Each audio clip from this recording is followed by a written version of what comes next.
So that's the pool noodle arm. Pool noodles with a new, potentially life-saving job. We have a low joint, so there's an elbow.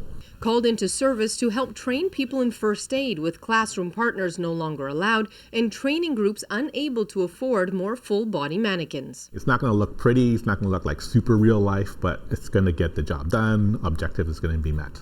Classes now also have fewer students, online components, and in the COVID world, even some of the basic ABCs have changed. So instead of using all your senses, we're probably now have to just rely more on our visual senses, right? So do we see that chest up and moving up and down? Mouth to mouth on a stranger isn't recommended, but even with chest compressions only, there are new concerns and different approaches. We're asking if you have something, a tissue, piece of paper towel, any type of cloth, just cover their face. There are some recent studies that might suggest there is limited respiratory vapor. But St. John Ambulance's team of medical experts decided not to recommend that.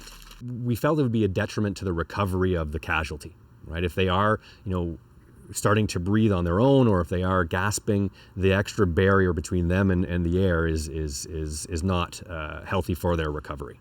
Some of these students are upgrading their skills to be first aid attendants at their workplaces, happy to be getting their training with COVID in mind. That will probably sort of put any sort of fears that I might have, allay those to one side, so that I felt a bit more proactive if a situation did arise out on the street.